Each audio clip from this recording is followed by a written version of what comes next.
Thank you, everyone, for joining us this evening for this municipal permit awareness presentation. I'm Damon Yakovleff. I'm environmental planner at Cumberland County Soil and Water Conservation District. Our office is based in Windham, Maine, and we've worked since 1946 to protect soil and water resources in Cumberland County. Joined today by Allie Clifts, the district's education outreach coordinator, who's on tech and facilitation, and Neal Goldberg with Maine Municipal Association as well. I'd like to thank Neal and Maine Municipal Association for hosting us on their Zoom account this evening. That's a big help for us. And also credit various other district staff who have contributed to the work we've done that we're going to be presenting about tonight. And Christy Rabaska, who we adapted several slides from, who's a consultant who's a tremendous asset to our work in environmental conservation here in the region. So go over the scope for this evening. So many of you joined us last year for a presentation on this topic. So the presentation this evening builds on that presentation and includes some important new information. We'll start this evening with an update on some stormwater related legislation from Neal at MMA. Then we'll get into a background on water pollution, the Clean Water Act, and the permit, MS4 permit. We'll talk about a contrast between the existing MS4 permit and the new one coming online July 1st, 2022. With discussion of some of the implications for municipal staffing, budget, and ordinance updates that are very important for you all to know about. Some housekeeping. This presentation is registered with Maine Bar Association for 1 hour of credit. So if you're looking for that credit, make sure that you listed your bar number so we can report it. Other PDH certificates are available upon request. If you'd like one of those, just put your email in the chat with the credit you'd like, or you can email me with that request. And I'll mention that the level of detail here aims to be most relevant for elected officials. Some of you who work in the environmental field might find that this is more of a refresher, but the level of detail really aims to focus on what elected officials need to know about this topic. Some ground rules. We'll ask you to hold questions for the section breaks and several poll questions that we've included. And then we'll have some time for question and answer at the end as well. And we're always available via phone or email. So with that, I'll turn it over to Neal for a water-related legislative update. Thank you, Damon, and thank you for having us.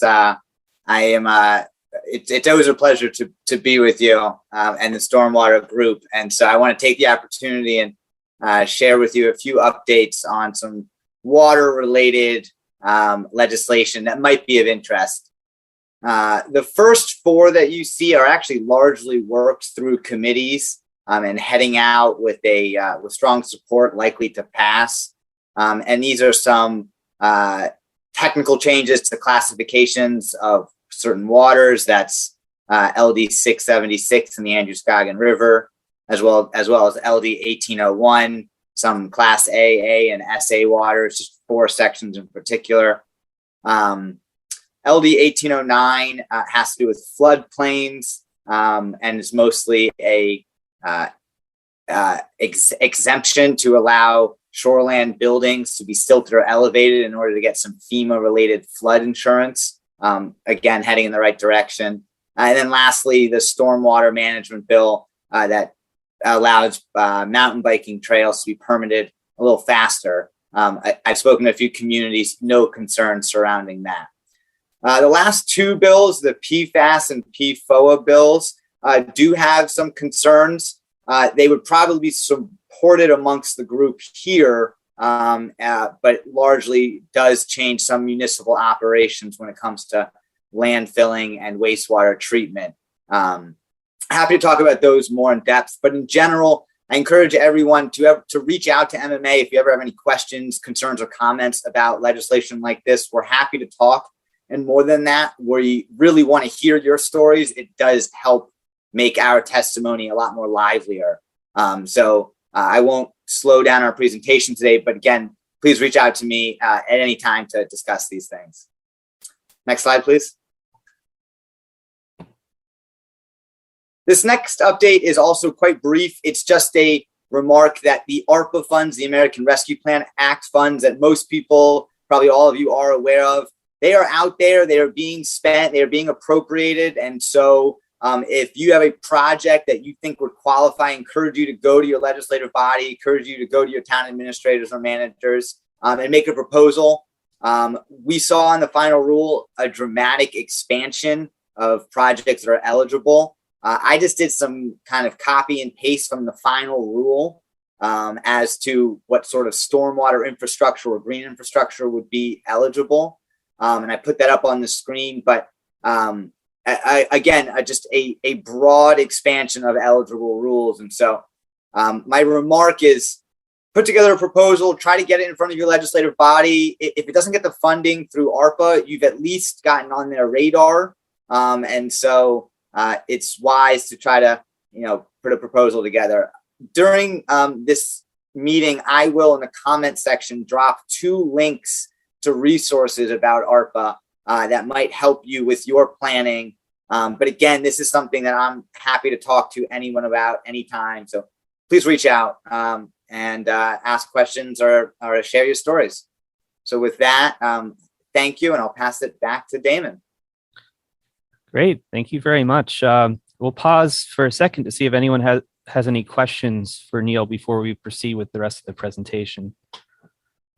So, Neal, I'll let you call on people if anyone has any questions. Okay. I think they came here to hear from the star, Damon. All right. So I don't see questions, but if you have them, put them in the comments, and I will respond to you quickly. Thanks, Neal. We really appreciate the work you're doing, and the weekly updates are really, really useful. So thanks for that. If you don't know, MMA has a weekly email blast that they do with lots of really important information. So, all right, great. So we're going to start off by taking a moment to provide some context about why this is important and talk about some of the essential terms that we use here when we're talking about protecting water quality. So we talk a lot about stormwater, and stormwater is precipitation or melted snow that flows over the land, and it may pick up many other items along with it, some of which we don't particularly want to see in our stormwater. That may include soil, sand, sediment from construction sites, fertilizer, pesticide from lawns, pet waste, road salt, litter, trash and debris, many more things that when they're included with stormwater, they constitute what's known as polluted runoff. And that polluted runoff, in most cases, when it enters a storm drain, as pictured here, will flow directly without any treatment. Again, in most cases, directly to water bodies that you may use for recreation, drinking water, fisheries, etc. So it's really important that we work to make sure our stormwater is as clean as it can possibly be. So we are going to open up a poll question here to sort of gauge sort of where you're coming from as far as what you think the most important pollutant in your stormwater is. So Allie's opened up this poll. We'll give you all a minute.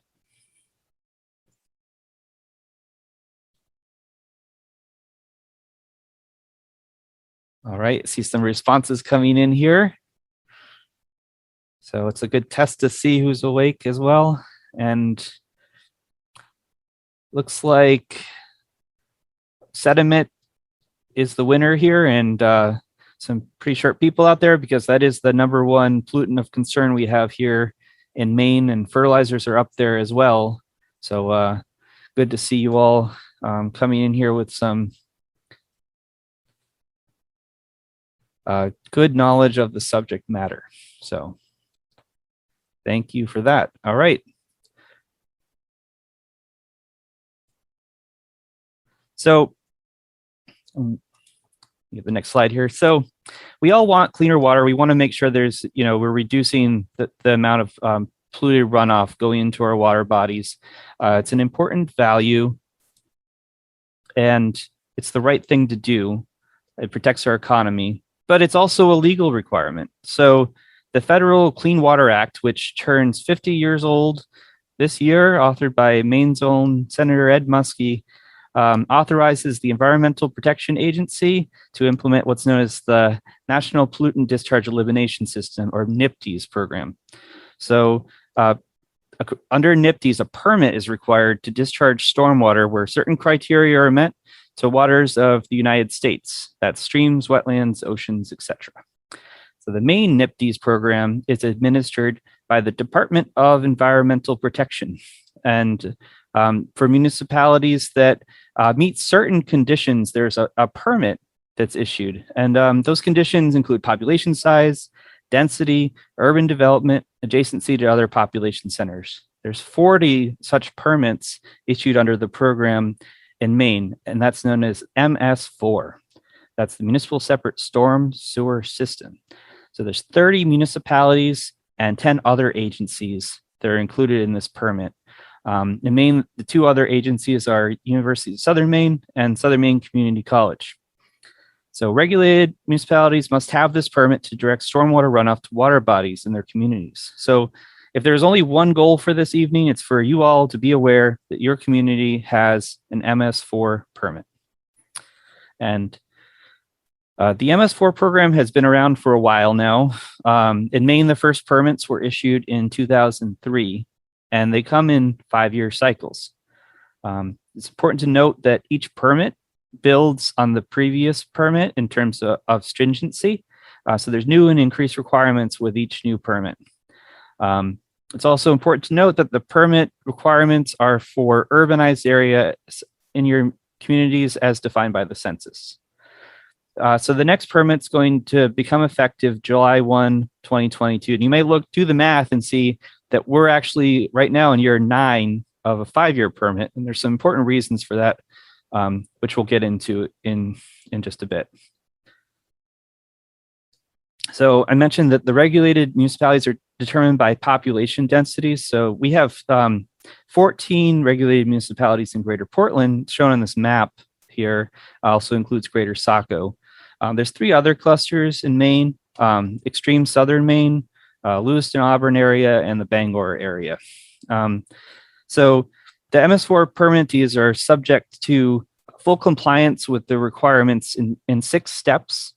And they're also required to work for improvement and protection of impaired water bodies, which are those that are most impacted by urban development. There's heightened scrutiny from regulators at Maine DEP, EPA, and environmental citizen action groups.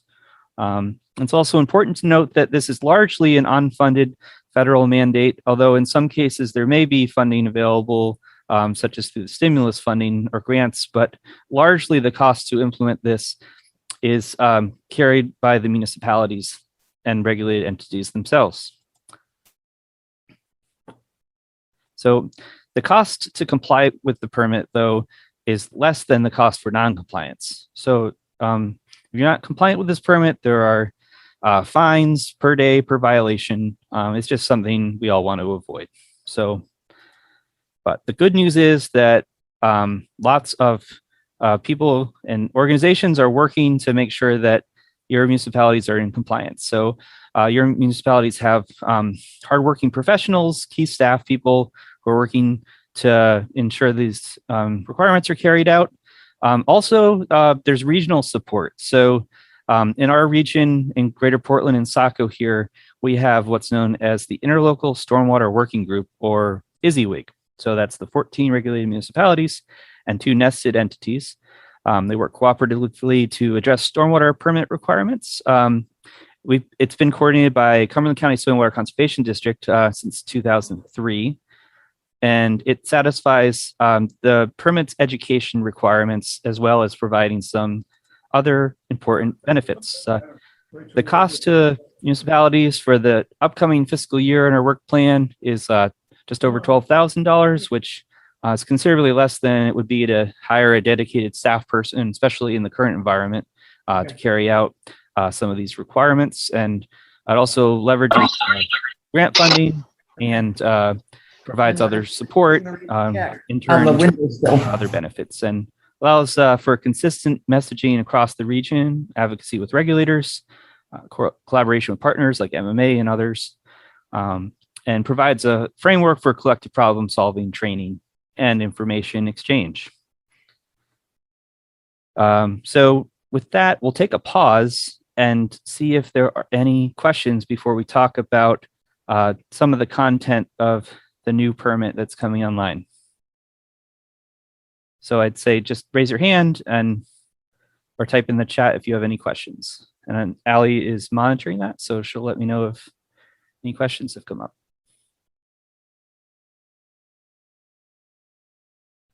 So I'll pause a beat here, see if there are any. No questions in the chat just yet. Okay, thank you, Allie. All right, so with that, we'll move on to updates on what's in the new permit.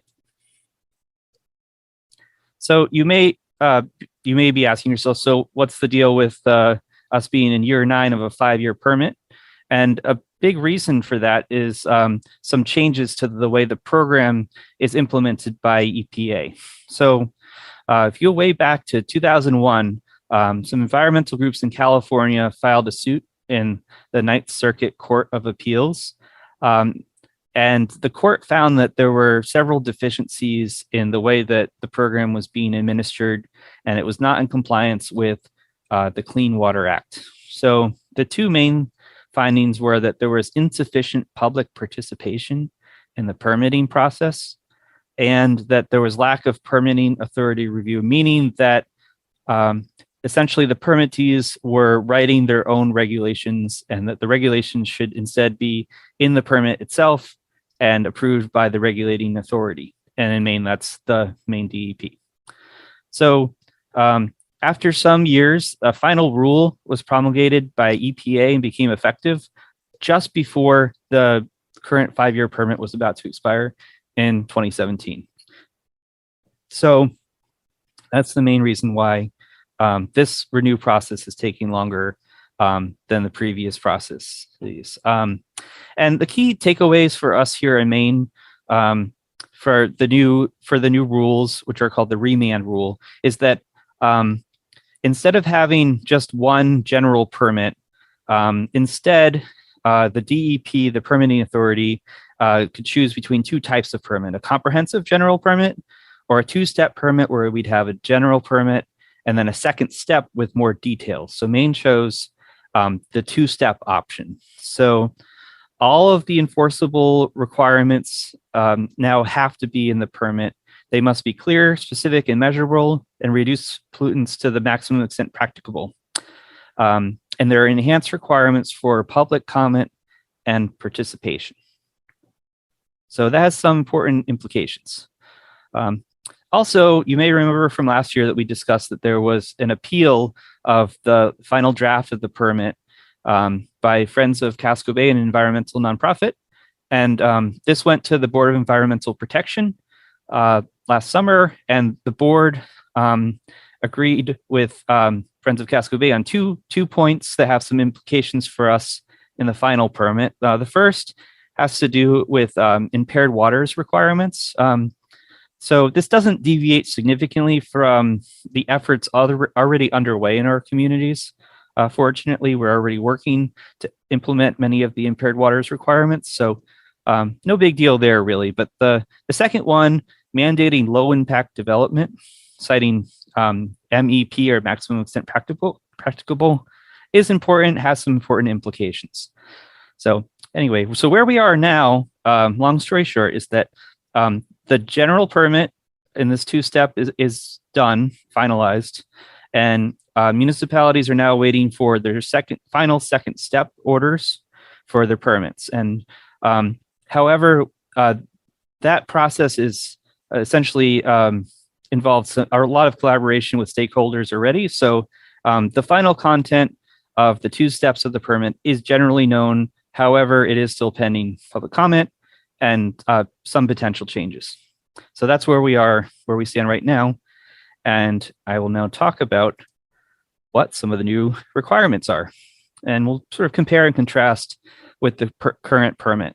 So again, I mentioned there are 6 steps. So the first one is public education and outreach. So it's education of, so there's some changes here. And fiscally, there's some minor impacts that you should know about, but nothing huge. The main difference is in the target audience. So some of the things that are the same, the Think Blue Maine program, the statewide branding effort is still around, still the same. The yardscaping program, which helps homeowners reduce their use of pesticide and fertilizer products in their yard and incorporate gardens and vegetation beyond lawns around water bodies, is still around as well. A key difference is that there's now a campaign to reach contractors to improve erosion and sediment control at construction sites through trainings, and also a campaign to reduce dog waste being left behind at public trails, parks, and in your drainage systems, including catch basins. Some additional efforts here include school education programs and the Maine Stormwater Conference, which is coming up November 1st and 2nd in Portland at Holiday Inn by the Bay. If you're interested, check that out on our website. So requirement number 2 is for public participation. Really, so just some minor fiscal impacts here. There's some increased opportunity for public comment and accessibility due to the Riemann Rule. What's the same here is the public event that we do, the Urban Runoff 5K. So that's going to be happening in person this year at Southern Maine Community College campus on April 23rd. So check out our website for more information about that. It also includes a virtual option for those who prefer to race on a different course somewhere. You can still participate in the event. And requirement 2 also includes above and beyond events like stream cleanups, hazardous waste days, and that, et cetera, along that line. So requirement number 3 is for illicit discharge detection and elimination, or IDDE. And some of the requirements here are the same, but there are some significant changes that have some significant fiscal impacts for municipalities that you should know about. So what's the same is that this strategy is built around mapping your infrastructure. So where are your storm drains? Where are the pipes? Where are the culverts? Where are the discharge points to the environment? Those are known as outfalls. And those are a key sort of piece of infrastructure in terms of reducing the amount of pollution reaching the environment, because it happens at your outfalls. So under the current permit, outfalls had to be inspected, and it was a visual inspection. Under the new permit, there will be visual inspections as well as a new, more comprehensive procedure involving analytical tools and equipment, as well as laboratory testing. So this will all incur a greater expense for municipalities and more staff time. So the good news is that at ISWG, we're providing significant amount of trainings and support for your staff at the municipal level, so that you have all the information. They have all the information they're going to need. But there may be some more things in the budget that are requested as a result of this, and some more staff time. So I think it's important to make sure everybody is aware of that. And also a heads up that in 2027, there will be even more stringent requirements in the new MS4 permit that's issued then. So as I mentioned, these MS4 permits get more stringent each cycle. So it's almost certain that there will be requirements for wet weather monitoring at outfalls in that permit. So you don't have to worry about it yet, but it is something that'd be good to have on the radar in 5 years or so. All right, so requirement 4 is construction site runoff control. So there's some modest changes here under the new permit. Some things that are the same. There's still notification procedures, a requirement to keep a database of construction activities, inspections, The real big change here is that municipalities can no longer rely on some of the state standards. Instead, an ordinance is required. And that's something that we've also been providing support to municipal staff on. Fortunately, we were able to get some grant money in 2 phases to provide some support on this as well, and to develop in phase 1 a checklist for municipalities to use to determine what ordinance changes may be needed. And then actually in phase 2, which is ongoing, there's a process through a multi-stakeholder statewide committee to develop a model ordinance. So that grant funding came from the Maine Coastal Program, the Coastal Communities Program. So we're really grateful for that. And it's not entirely borne by the municipalities. And the grant program also allowed some incorporation of climate change and resiliency measures into that checklist. So some added benefit there as well. So kind of in tandem with that is requirement 5. So that's post-construction stormwater management.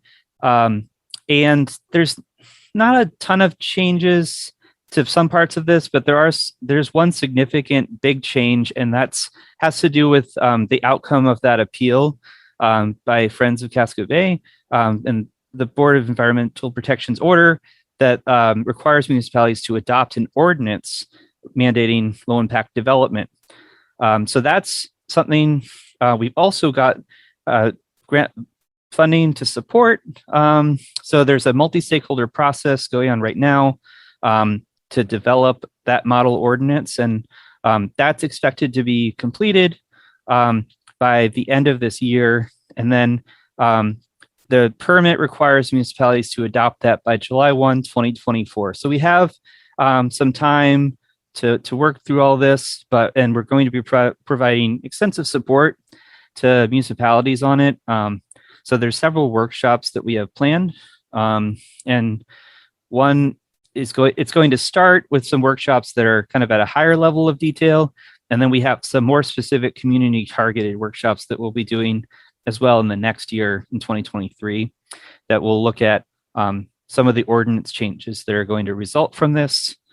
There may be minor changes to some other ordinances that are required as municipalities adopt this new model ordinance. And just to make sure everyone's clear, you don't have to adopt the model ordinance as written, but it provides a floor.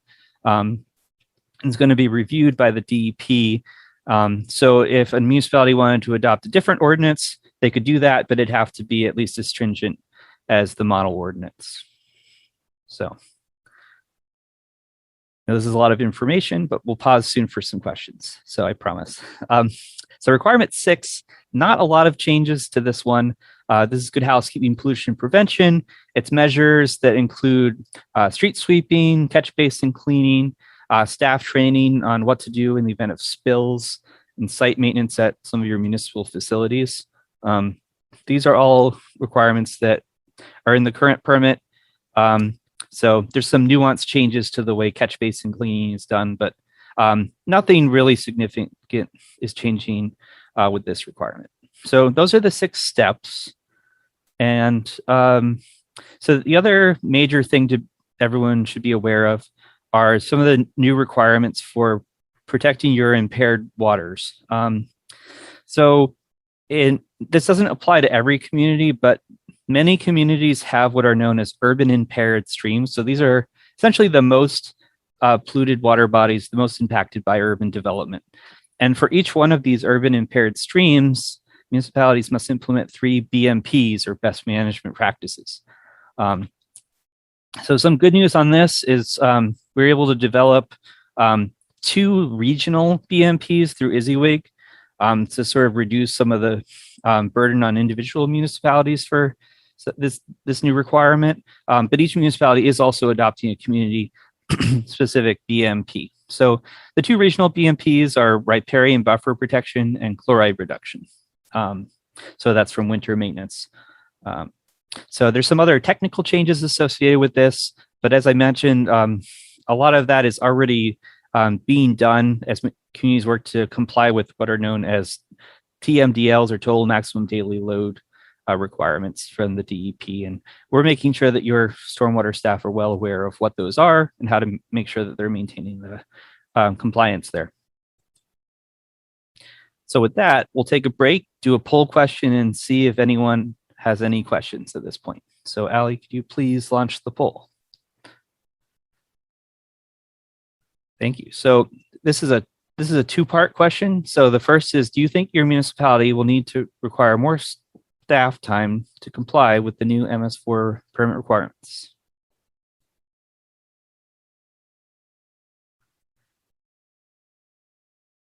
And the second part is, do you think your municipality will need to allocate more funding to comply with the new MS4 permit requirements? So thank you. I see the responses coming in here.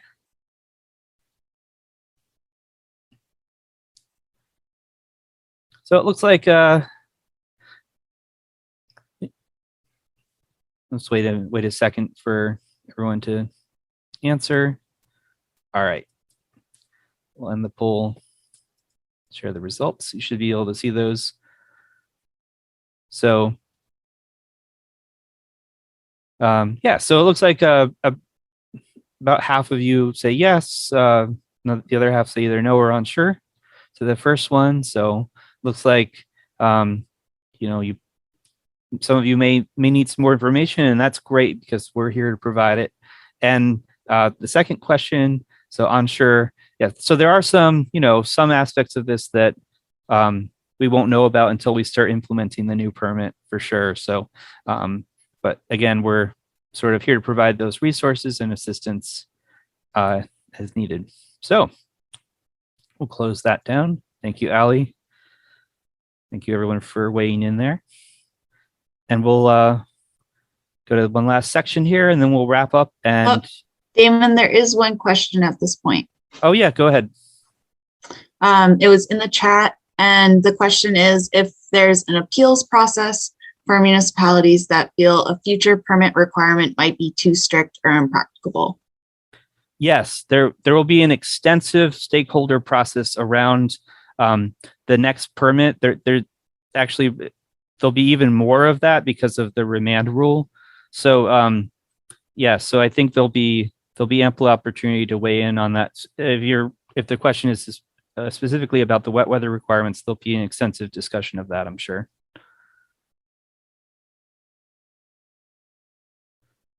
Was there another question?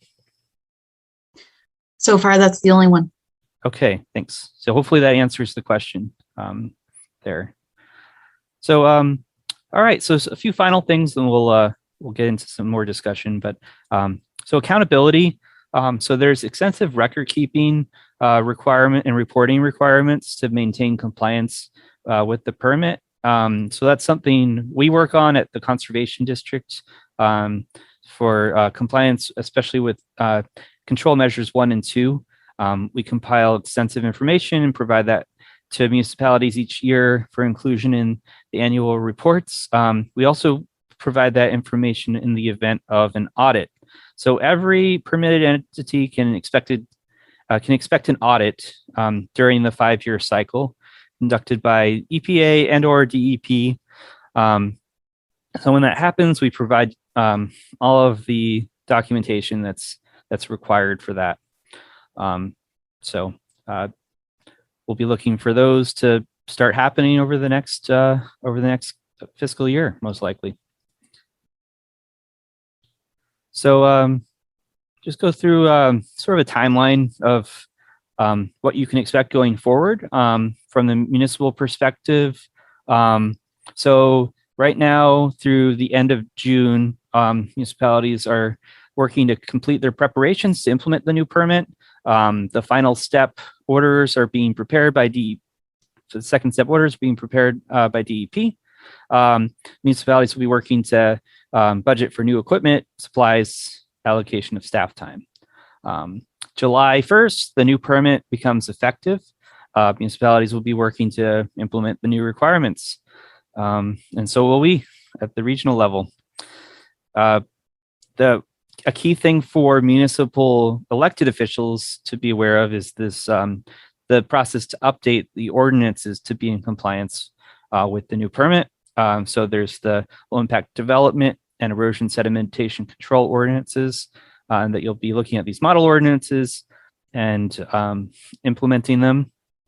And then the requirement is to have those in place by July 1, 2024. So that will go to a final poll question and then turn it over to discussion. So Allie, could you launch the poll, please? So it's just a general gauge. How much did you learn during this training? And this helps us to adjust how we do things going forward. So I'll give you all a chance to weigh in on that.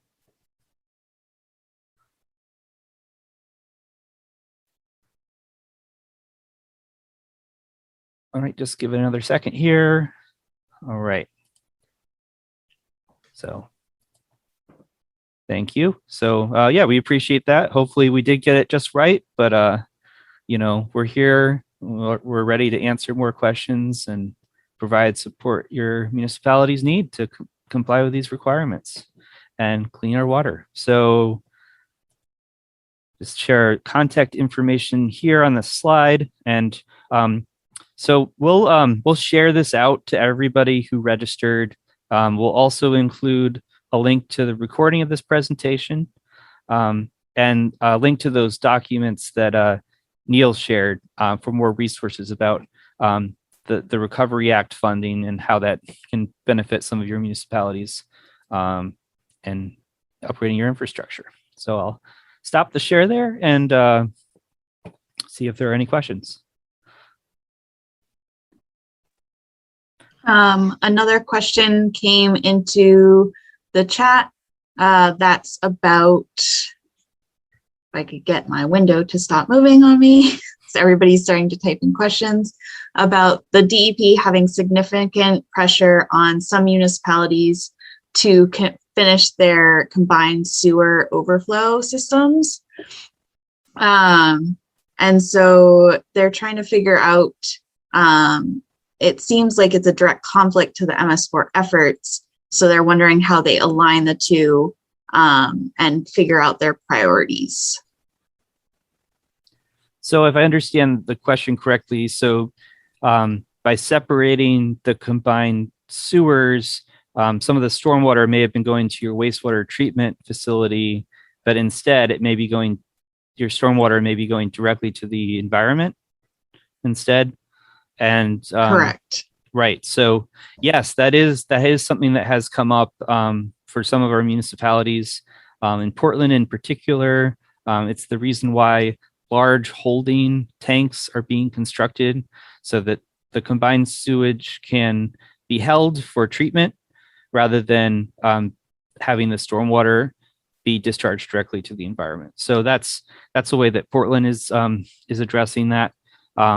The other thing that can be done as the systems are separated, more low impact development measures, green infrastructure can be implemented, and that includes things like rain barrels, collection systems, buffers, rain gardens, many other measures that can help sort of clean the runoff and reduce some of the volumes involved. So those are all things that are part of the MS4 program. So I think that sort of tries to mitigate some of the effects of the sewer separation. Yeah, hopefully that answers the question.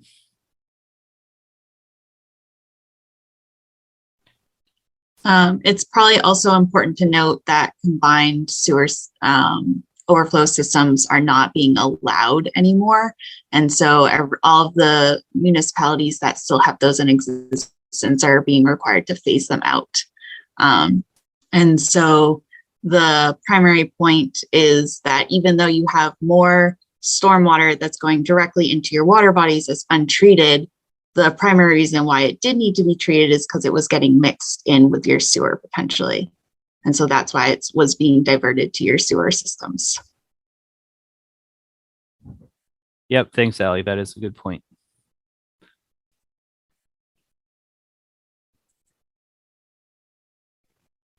Other than that, that's the only question that I'm seeing in the chat. All right. Are there any additional questions? Yeah, I'll also invite Neal if is there anything you'd like to share? No, I think it was a great presentation. Thank you, Damon. All right. Thanks, Neal. All right, good. Well, I guess I'll say thank you everyone for joining us this evening. We'll, like I said, we'll send out an email with link to the recording and some resources or contact info. So please feel free to get in touch anytime. We have someone at the Conservation District who will answer your phone during business, answer the phone during business hours. So please be in touch. Let us know how we can support you. And I think wish you all luck with implementing the new permit requirements. So thanks again for joining us. I hope you all have a good evening.